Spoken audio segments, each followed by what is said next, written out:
Para que as empresas existem? Nós precisamos das empresas para satisfazer as nossas necessidades de troca.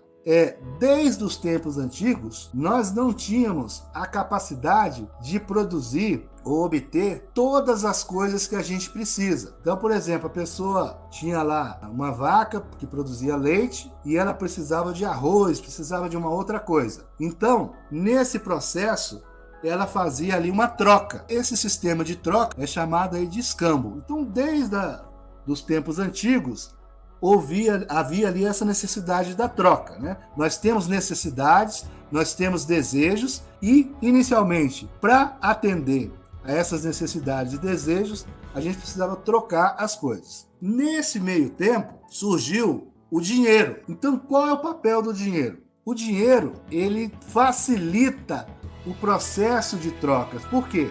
Porque ele cria algo importante, que é a questão da métrica, a questão da contagem. Então eu consigo estabelecer um valor ou um preço para o leite, eu consigo estabelecer um valor, um preço para o arroz, e aí essa troca mediada pelo dinheiro, ela facilita o dia a dia das pessoas.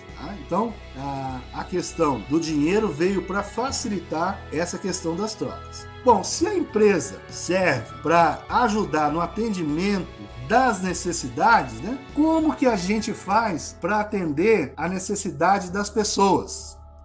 Como as necessidades são atendidas? Nós temos 4 formas de atendimento dessa necessidade. A autoprodução é quando a própria pessoa produz aquilo que ela precisa para atender a sua necessidade ou seu desejo. Um exemplo é a agricultura.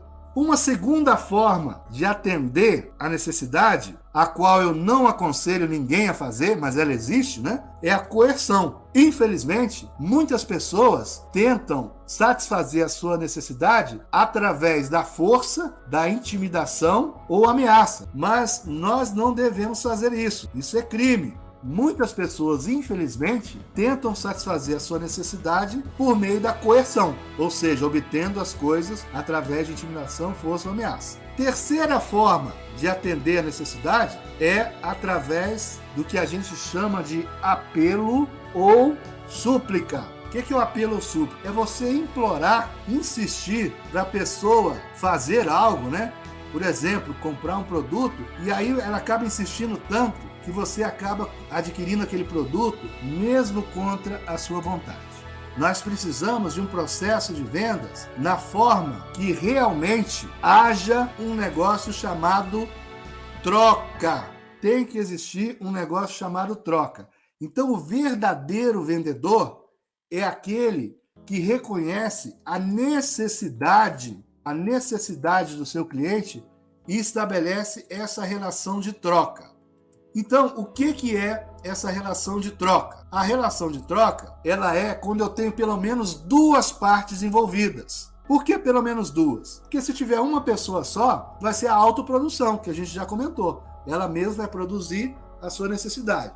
Então, a troca tem que ter pelo menos 2 pessoas. E eu tenho que ter algo que represente valor para outra pessoa. Eu tenho que ter algo que a pessoa entenda que aquilo é importante. Ao contrário da coerção, que usa a força, na troca, cada parte é livre para aceitar ou rejeitar aquilo que está sendo proposto. E aí, também é importante que cada parte tem que entender que é necessário entrar no processo chamado negociação.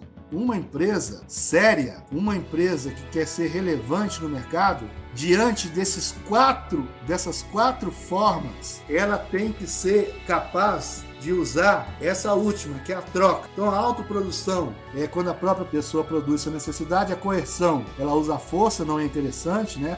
A intimação. A súplica, ela implora que a pessoa compre mesmo sem ser necessário. Isso tudo a gente não deve utilizar.